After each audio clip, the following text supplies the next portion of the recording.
you know, so for whatever reason, the people that have plenty don't utilize what they have. In other words, libraries are full of books, and yeah, we you know, here in America we're extremely blessed, and we take for granted what you have in knowledge, right? But then there's other countries that you don't have access to resources such as what we have here, and those people are super hungry and desperate for what we have. And so it's just one of those things that is good to think about. Like, for example, we have access to God here in terms of reading our Bible. We don't have to hide, we don't have to duck and cover, right? We can evangelize, we can do all that good stuff without persecution or imprisonment or this or that. At least not yet.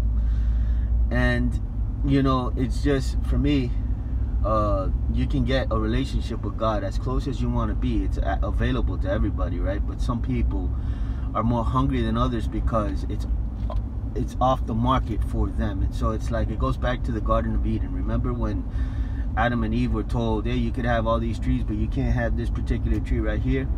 Well, that particular tree was what they paid attention to the most. Every time they would cross through that path, they would look at that tree and they would say, hey, it's that tree that I want, you know. And essentially they gave up all the other trees for that one tree that they couldn't get, because then they were kicked out of the garden. And so it's just funny to me that, you know, the way that we're wired is, first of all, to want the thing that we don't want, that we don't have access to. We're wired that way. And then also that it just, we have availability to get close to God as strong a relationship, but because we know that we have access to it, a lot of people put it on the shelf, so to speak. Like, yeah, like something that an ornament or something like that you have access to it at any given point. So it's like, yeah, you know, they don't take it as serious as the people that understand that they could lose their life for it. So take that message for what it is. Like, understand that what you have, people are dying for, right? And just to know that what you have, you're blessed. You're extremely blessed. Perspective and perception is big in this world, man. You know, looking at whatever it is that you're looking at, there's a lot of different views to look at it from. And yeah, understand that some people have lost their arms. You know, they've been burned alive for the very thing that you ignore, the very thing that you don't pay attention to as much as you should. So that's all I wanted to say. It's just that, you know,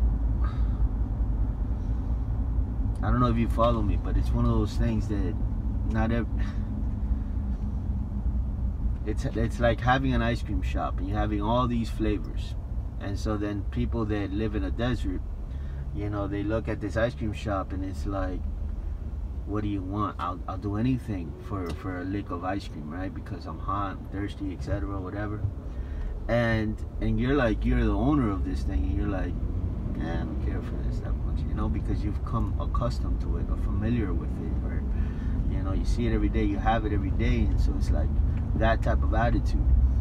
So in my old church, there was a song that they used to sing that said, the hardest thing, the lyrics was, the hardest thing in life is to stay hungry when you're already full, right?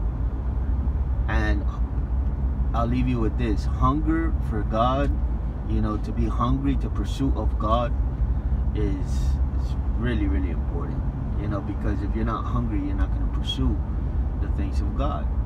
So to be hungry and thirsty is to be somewhat desperate, to be somewhat in a jam or in a problem, and then all of a sudden now God is relevant to you. But how about when you don't have any problems? How about when life is good?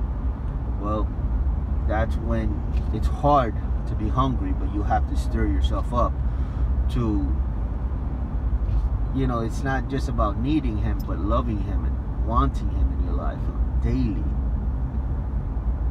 And so, you know, something to think about.